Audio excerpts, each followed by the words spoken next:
I'm Shawn. And I'm Mike, and you're listening to Shawn and Mike Take a Hike.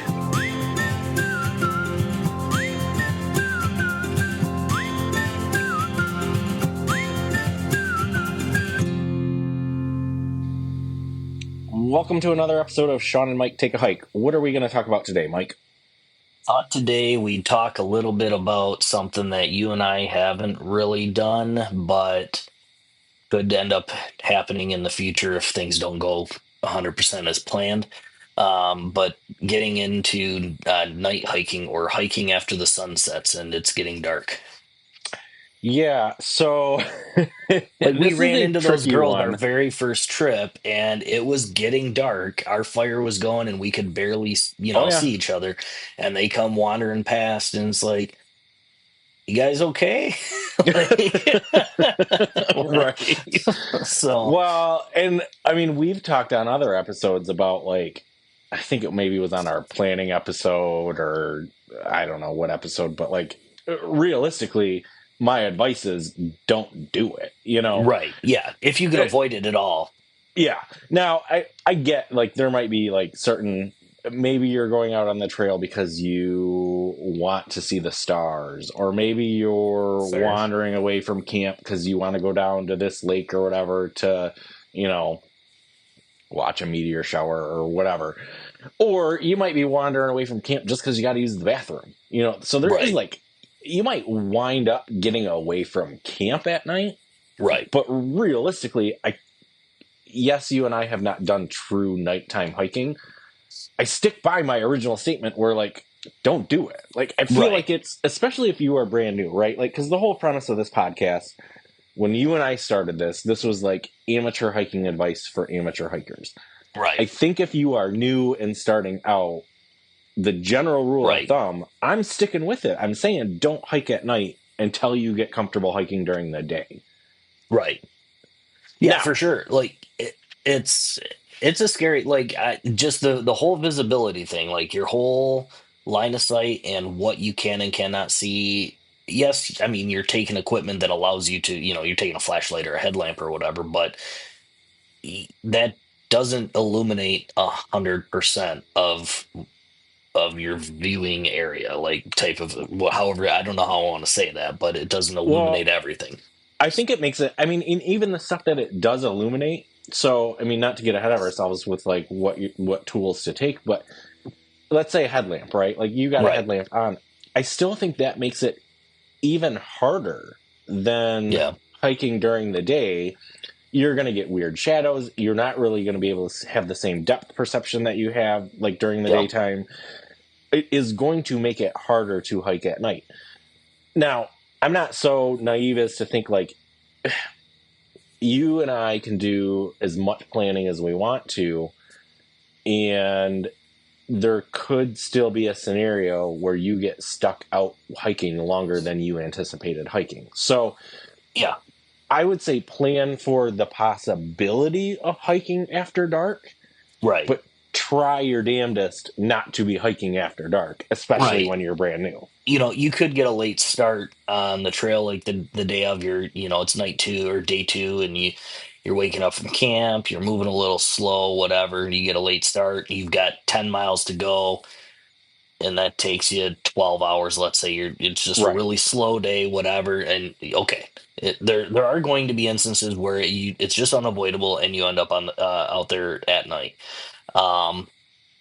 We try to plan accordingly so that doesn't happen, but like you said, it could. So, well, or I mean, even you could be exhausted. Maybe you have to take more rest breaks than you anticipated. Maybe, like you said, maybe you got a late start that day for whatever reason. Maybe you hit traffic on the way to the trail, or you're already out on the trail and you're getting a late start because you didn't set an alarm that day and wound up sleeping later than you did. There are scenarios. I'm not so, I get it. It could happen, but to the best of your ability, try to not let it happen, especially when you're brand new. If you are a seasoned hiker, you're comfortable with the trail. Maybe it's a trail you've been on before. You know it like the back of your hand at this point. You want to see it at night. You want to challenge yourself in that way. Maybe it's the dead of summer and you're doing it because it's like too hot to hike during the day. Like I can Right. see there might be scenarios where you wind up hiking at night. I just don't think for a newbie that's the best time to do it. But again, Right. plan for the possibility so that if the sun does go down, you've got all the tools that you need to still make it safely to camp. Absolutely. Yeah, so I guess why don't we get into like some of the equipment or the necessary things that will Okay. help you if you find yourself out there after dark. And I mean, everybody, we've already talked about it, a headlamp or a flashlight. Um, I prefer rechargeable things so you don't have to bring extra batteries. You just bring an extra battery pack, like a recharging pack. True. But if you don't have a rechargeable headlamp or flashlight, bring an extra set of batteries just in case you're out there for longer than you need to. Yes, it is more Here's weight, but it can save you. here's my only hot take on that. Hmm. So I agree. I like rechargeable much more than I like disposable batteries. Yeah, However, I will give it to like bringing extra batteries for like not a rechargeable thing because you can like immediately swap and keep going. true. Where if you're using a rechargeable, you've got a downtime period where you need to wait for that to recharge. That's So fair. That is fair. I don't really know which one is better. Like for you and I, with the way we plan and the luck we've had so far, the rechargeable one works better for us because we are typically not needing it at night. We're using it for Right. short periods of time for, to go to the bathroom, to go down to the lake, to go whatever. So That's we fair. have time like the next day to recharge it or overnight to recharge it because we're not using it for a long period of time. But if you are truly legitimately like couldn't make it to camp before sunset and need to use it to get there, I can see the benefit of using one that has a swap Yeah. out battery because then you can get rechargeable swap out batteries. So maybe that's a way to go. True. Yep. Okay. There's even Yes. USB rechargeable AA batteries and all that sort of stuff. So Yep. maybe you could do the best of both worlds. I don't know. Figure out what works well for you, And how much weight you want to carry. how much weight you want to carry. So, Exactly. Right. But I will say, like, to go back to the headlamp thing, flashlights are great and all, but let's be honest. Like, if you're out doing this for hiking and you're planning to hike at night, I'm going to suggest the headlamp over a flashlight just because you're oh, not absolutely. using your hands. Yep. You strap it on your head, you're good to go. And most headlamps will have a red light mode. Right. Yes. So, for anybody that's not familiar with like red light, the whole thought behind red light, as far as I understand it, and Mike, you can correct me if I'm wrong on this one, but it's like to give you enough light to navigate by, but it's not as harsh of a light so your pupils don't dilate as much. Right. So when you Is turn it that off, you can see. so? If you turn it off, you can see it's not like you're not getting that like harsh reflection into your Right. eyeball that's making your pupils freak out. You just do the pirate thing and you wear an eye patch. Well, you could do the pirate thing and wear an eye patch. That's another thing you could do. But it's more of like an advanced thing, in my Right. opinion. Right. Now you're hiking with one eye. Yeah, so those are all great things, but a light source of some sorts, so you can see the trail Yep. that you're on. And the biggest thing that you want to see is the trail markers, whether it's a blue blaze on the NCT or there's signage, whatever. You want to be able to keep an eye out for where you got to turn or Yep. what way the path is going. And you also want to be able to find the ground, so Yep. is it going to start going downhill, uphill? Is there a tree rut, anything like that that's going to be sticking up that you need to actually step over, anything like that, any obstacles? So, um, but yeah, that's the reason for that. Um, Another thing that I have on mine, not to jump ahead and move on too quickly. Did you have anything else, or did you want to have Well, I something? mean, just for gear, the only other thing that I have under gear, like to Okay. help you prepare, is I have I don't know what you actually the glow in the dark sticks. What are those called? Like a Glow sticks or marker glow stick or lights. Yeah. whatever. Yeah. So what are your thoughts on that? Like, you and I take glow sticks as Mhm. a Nightlight type of a thing. nightlight type of thing, or as like Yep. a backup for camp. I can also see that coming in as useful Clip if it to you your wind pack and up. Yeah, well, or even like, I mean, it does throw off enough light. I think you could probably navigate with that. so yeah, if your batteries died or you did have a rechargeable headlamp and that Right, died, you could use that as a backup right. option. Yep. Yep. I don't think it's a great one, but they do glow for a long time. Like, it's not going to be as good as a headlamp or as good as a flashlight, but if you are using it in what I maybe it's not truly an emergency, but what I'm going to call an Right. emergency situation, or maybe you might even wind up saying like, okay, I'm clearly not going to make it to wherever I was planning to camp tonight, but I need to set up camp here where I'm at, just in the middle of the trail. At Right. least if you had a glow stick that could like illuminate your immediate surroundings, that would give Yeah. you some light to set up camp by or possibly cook by, Well, and that could you also know. alert anybody that's coming down the trail as well that there is somebody there Right, and that, they're not just coming up on somebody with all of a sudden with a bright flashlight or whatever right. and they're surprised. So, but yeah, I did have that on my list as well. From my research, most of the time it recommends using it as a marker for clipping on your pack so you can identify groups. If you get separated a little bit, they're a little bit farther ahead, you know where they're at, and you can Oh, see that's a great that. idea. Yeah, Yeah. that's a great idea. So, Yeah, because you should be able to see that from a little ways away. It's not yep. like super harsh light, so it's not going to affect your ability to see if you're like just trying to Right. follow somebody with one of those on it. I think it's one of those things where they are usually lightweight enough. Throw Hmm. it in your backpack, like multi-use You and type I, of you and I thing. take one every trip We as a take just in case. one Yep. every time, just in case. Yep. Takes up no space. They last for a long time. Both like once you crack them, they do a lot of light, but then also like it, if you don't use it, it's not like, it's got an expiration date of like 2 weeks from now. Right. It's an easy thing to just throw in your pack. Right. But even okay, so then even with that, let's say you've got your glow stick, you should still be able to, like, again, they are not super bright, right? Like, they're not Right. gonna like, it's not a searchlight or a spotlight or whatever, but Hmm. even with a glow stick, you're going to be able to look at your map, you're going to be able to look at your compass, you're going to be able to look Right. at your GPS with it. Like, it is giving enough light to look at your essential things. Yeah. I think it's worth throwing in your pack. I mean, on every trip, always take Well, one. the They're a the good other thing to thing have. that I like that I take, because my headlamp isn't always necessarily readily available. I probably should put it in one of my top pockets or top pouches so it's more Oh yeah, easily yeah, accessible.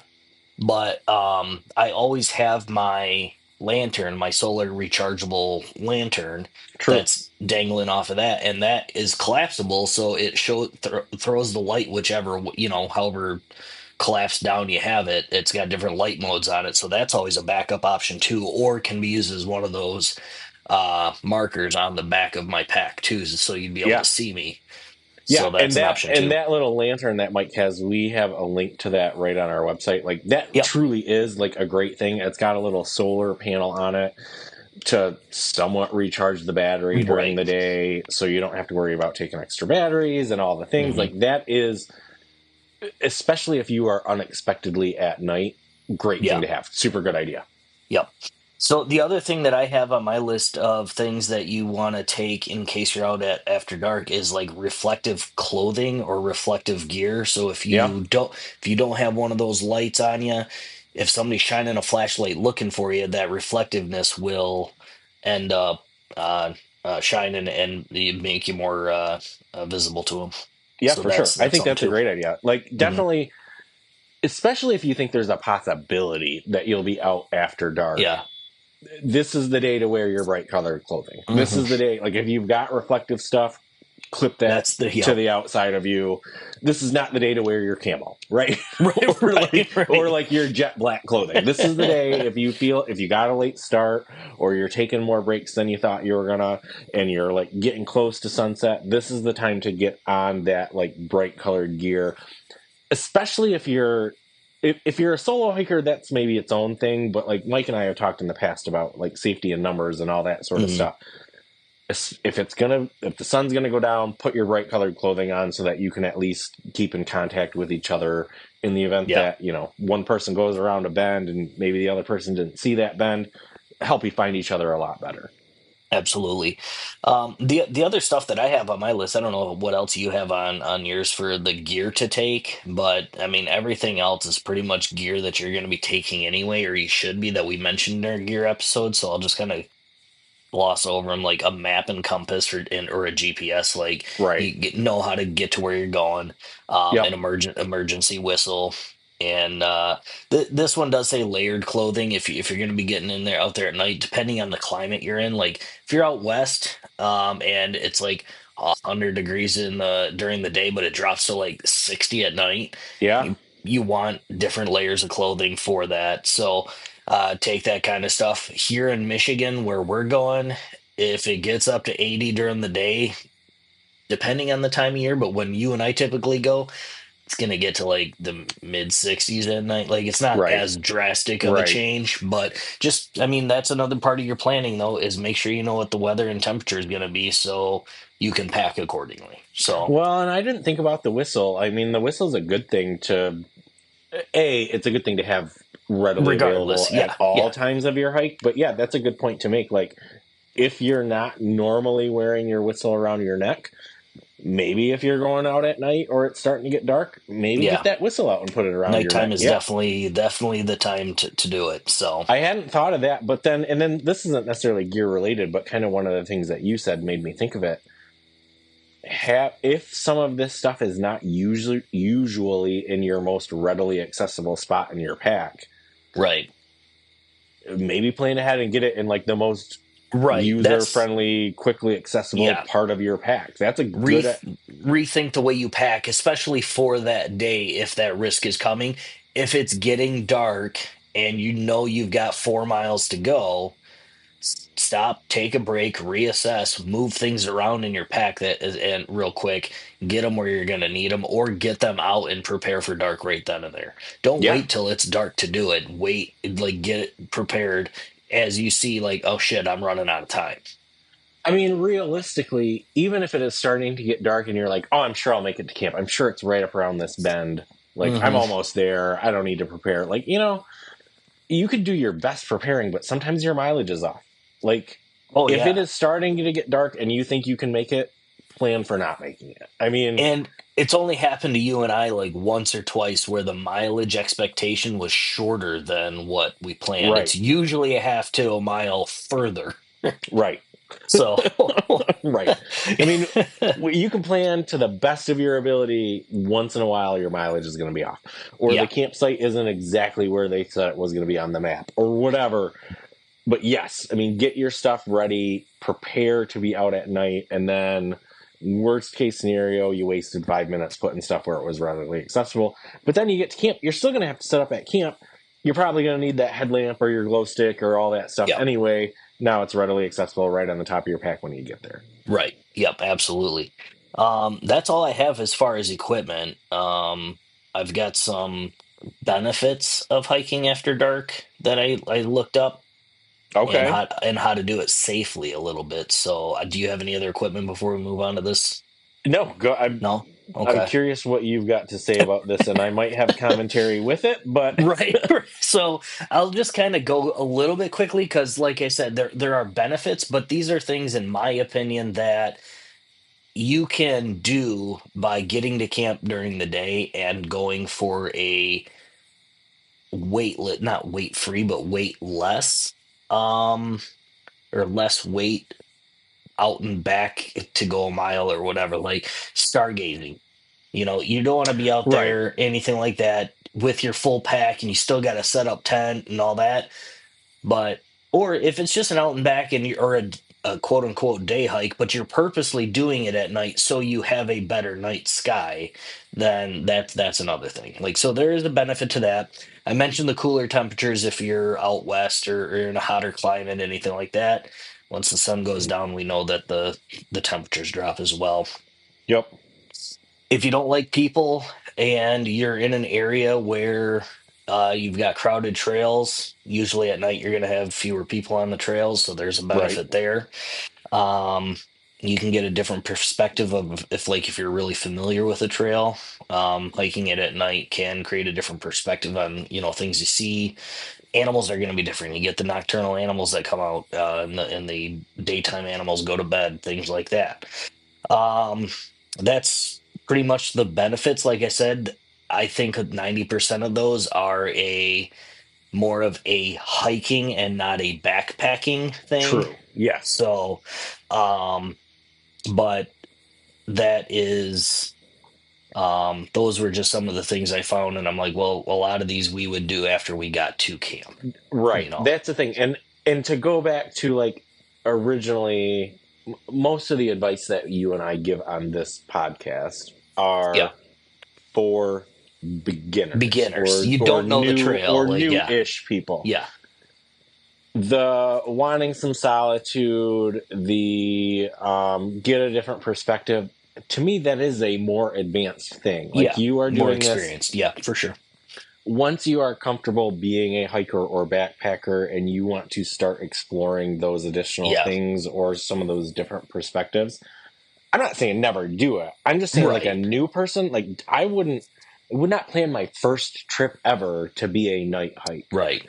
And I don't then even know like that I it's want to plan a night hike per se. I mean, maybe a hike, but not a I mean backpacking trip. But you're coming right. from the guy that wants to do winter backpacking, you're saying you Yeah, wouldn't do it at night?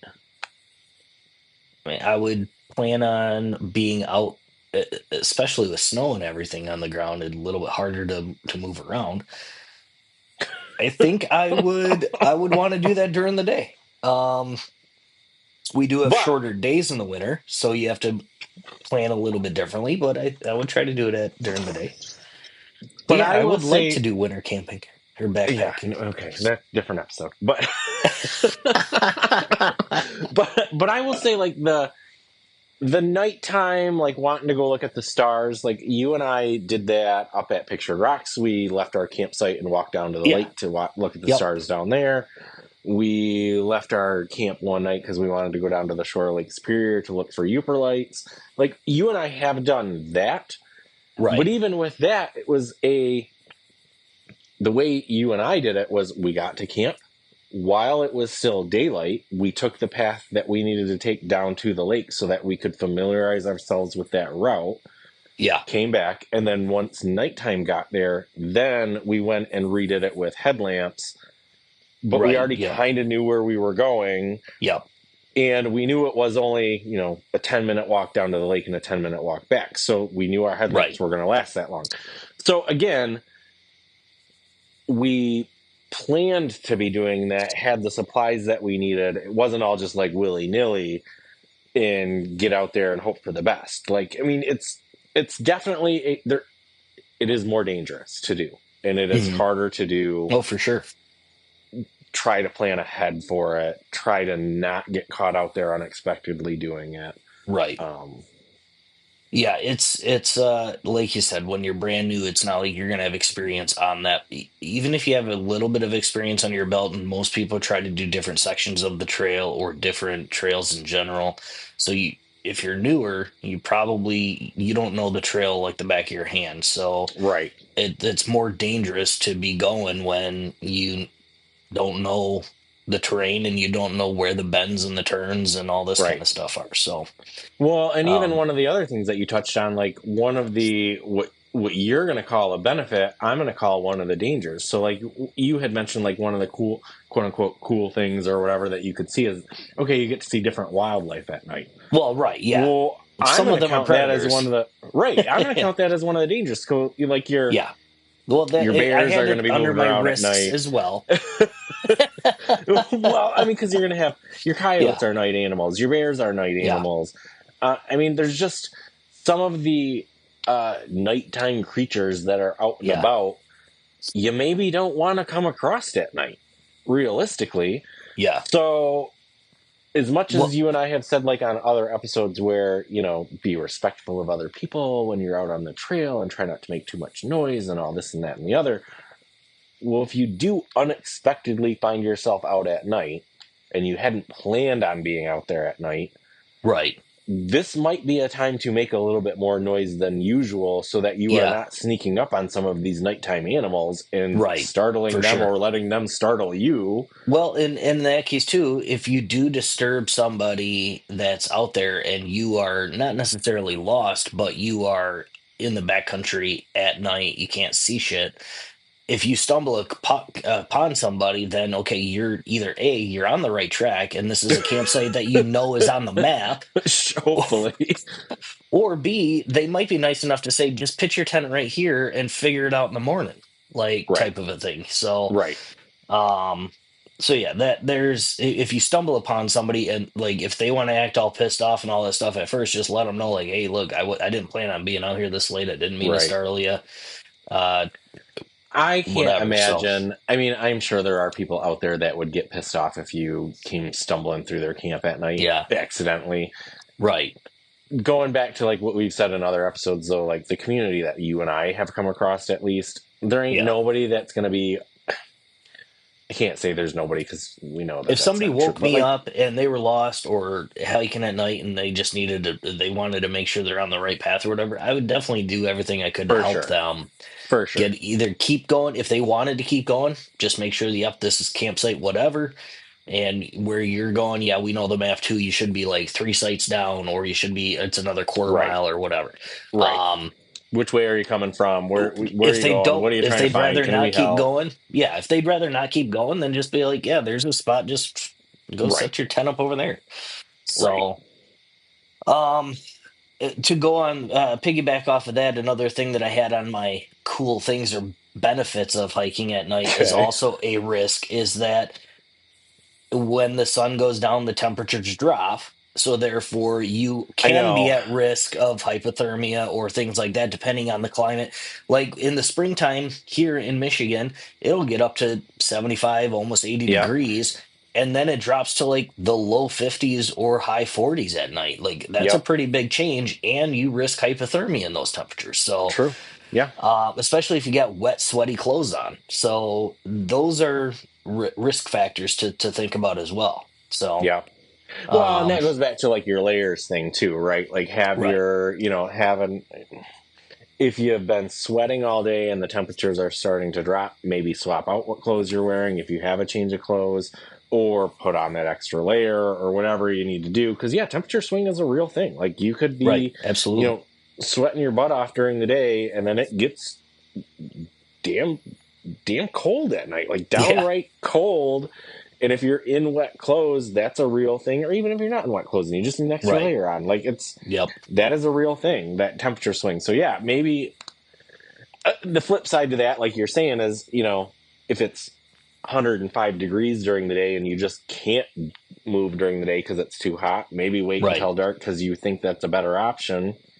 right, But then you've got all these other things to be concerned about. I don't know. I don't have a yeah, good answer for it. Like it's. right. That's the thing is like if you're in a climate where you can hike during the day, like you said, if it's 105 or 112 degrees outside, there's no sense in risking all the dehydration and heat stroke and all that kind of crap if you can do it at night. But those types of climates, you're gonna end up with scorpions and snakes and like all this other shit that comes out at night. That For sure. so. Um, I guess this is our do your own research for where you're hiking and like when you're planning it, make sure you know what the temperatures and the weather is going to be and plan accordingly. If you Yeah. want to hike at night, make sure you do your extra prep work. Yeah. So, um, that's pretty much all I have, except for on my notes, I now have the know your limits portion of it. Like, know when to just call it quits if you're hiking at night and you can't keep going. Like, Okay, so, well let's talk about that for a minute because that might lead into another section that I okay. have. Talk more about that. Know your limits. I mean, you Yeah, and I so do kind of have experience with this one, right. so So, well, the know your limits, especially at night, if your visibility is too low, even with a flashlight or something, if it's foggy or something, and you just cannot keep uh moving because you can't see, then there's nothing in the rules that states you can't set up camp where you're at. Try to have as minimal impact. there are rules. Let me just say this, but you're not going to get in trouble if somebody were to be out there, like we said in the other episode. I If was just somebody gonna say finds that. you, I was just gonna say that. uh-oh, you're rescued. Like, Like, oh no, worst case scenario, the DNR shows up. It's right? like, okay, I'm saved. I mean, when you and I did it, I was nervous when you and I did that. Yeah. So that's the thing is like so you can be nervous about that, but if somebody catches you, and I'm using air quotes on that, then you either A, explain your situation, and they're like, all right, yeah, just do it, be safe or whatever, or they escort you to where it's safe or something. So not the end of the world there. If you're feeling uncomfortable, if you're just not sure if you're headed in the right direction, anything like that, and it's if you feel lost, you can only do worse by getting yourself more lost. True, 100%. So stop, set up camp, wait for daylight. Well, Um, you and I talked about like I think it was our first trip that we took up in the Porkies, mhm, where we would get to spots during the daytime when you mhm, could see really well, where it's like, man, I haven't seen a blaze in a while. Am right, I or there's this like, is this a fork in the trail or is this not a fork in the trail? And that's during the daytime when you can right, see right. everything that you could possibly see. At nighttime, imagine how much worse that is. Yeah, So yes, if you get to a point where you're like, man, I haven't seen a blaze in a while. I'm not entirely sure I'm on the path. I can't really tell what's going on. There is no shame in stopping and calling it a day. Like absolutely. set your tent up, or set your hammock up, or just like hunker down to the best of your ability. Hmm.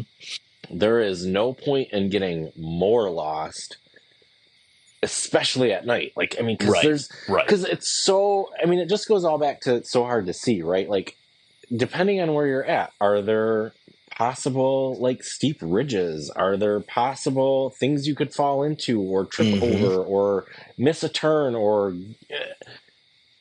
if it gets to the point where you feel uncomfortable, you're not sure where you're at, stop. Stop. Exactly. Is it against the rules? Probably. Are we going to give you a pass? 100%. Like, Absolutely. it's like there is nobody wants you to get hurt because you're all the rules are there because they're important, right? So I don't want to say it's an unimportant rule, but like, Right. don't go get lost. Don't go get yourself hurt. Don't get yourself into a situation where you're making it worse because you're afraid to get in trouble. Like, I would rather Right. you got in trouble and were safe Yep. than you went out and got like badly injured. Or Or the worse. the part of hiking that we don't like to talk about is like people die. Like, you Yeah. could die, and I hate saying that because it sounds awful, and I'm not trying to be like alarmist about anything, but you could. And at I mean, night, things are yeah. that much more dangerous. You walk on the edges of cliffs that time, like pictured rocks, and in the Porkies, like you've got 100-foot drop right to the set next to you, and there's no handrail. There's nothing. Like Pictured there Rocks is was like risk. that. We did our one over. Was it Fife Lake that we hiked to the one time? Spring Lake. You always say Fife Lake, but yeah, Spring Lake, Spring Lake. But that one, okay, that trail even yeah, followed a river. yep, And if you took one step too far in the wrong direction, now was it a sheer drop off? No, it wasn't. But if you got your pack and stuff on and you yep, slip and tumble down this hill, you could break an arm or break a leg or break a hip or break your back or break your neck, or like that could happen. yeah. I mean, we've all seen Chris Farley tumbling down a hill in Black Sheep, so 100%. that we don't want that to be any of you. So So yeah, I mean, like Mike is saying, if you're getting, I mean, it's all kind of uncomfortable, but if you're like getting nervous right. about like, where am I making it worse, if you think you're making it worse, you're making it worse, just stop and Hmm. set up camp to the best of your ability, figure it out in the daytime. Right. The only other one, know when to stop is if the weather changes Oh, unexpectedly, for sure. anything like that, and know you've still got a couple miles to go or whatever, and now it's just a torrential downpour or anything like that, try to get out of it, get underneath a tree or something, make yourself safe, set up camp if you can, all that kind of stuff. But don't keep moving now that visibility is even less. Yeah. Just because extra weather came through, whether it's fog, wind, rain, snow, I mean, anything like Mike, that. Mike and So I found ourselves in an unexpected hailstorm out on the trail one time. yeah, It wasn't even, it was summer, and we yeah, found ourselves in an unexpected hailstorm. wasn't even forecasted. And you and I stopped and hunkered underneath a tree Hmm. for a bit. Not entirely sure that's the best thing to do because it was like pretty wicked, but what else you gonna do? Right. Like it was like large marble sized hail coming Hmm. down. You and I didn't have helmets to put on. So it's like, I don't know what to do. We're going to get underneath this tree.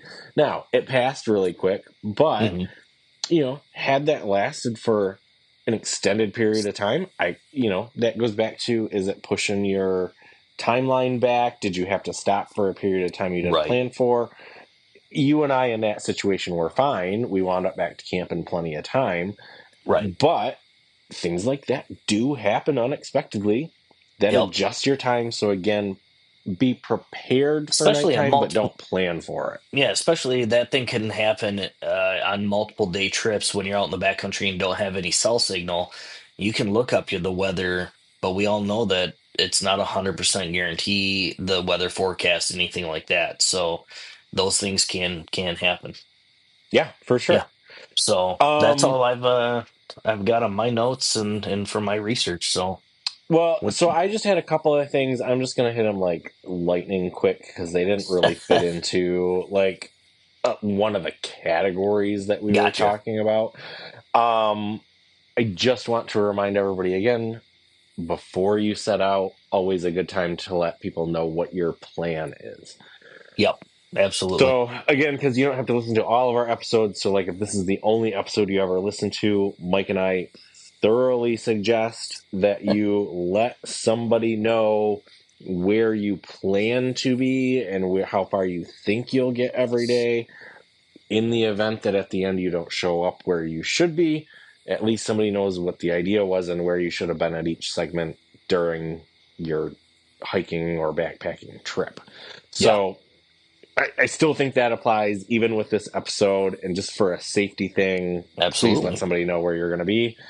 Um, I had a couple of things regarding like if you do find yourself out at night, how to try to be as safe as you can while using your headlamp, your flashlight, your red light thing, your glow stick.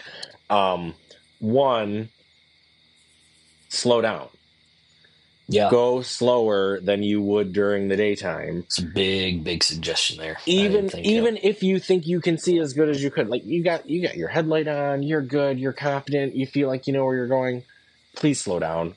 I'm telling you, you cannot see as well as you thought you could during the day, especially if you are new. I don't need you rolling an ankle or Right.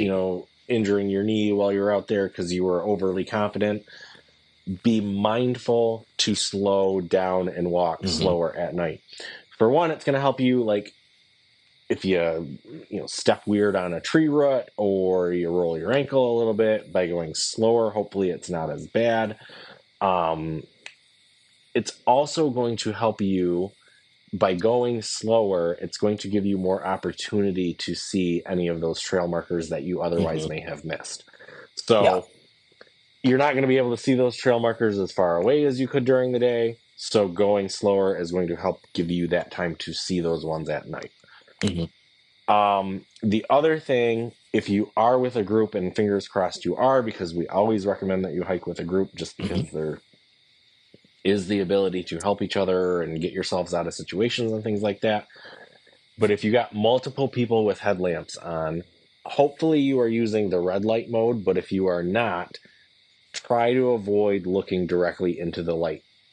That should be self-explanatory, but it really does screw up your ability to see by looking into a bright light when you're amongst the darkness. So, Bright and shiny though.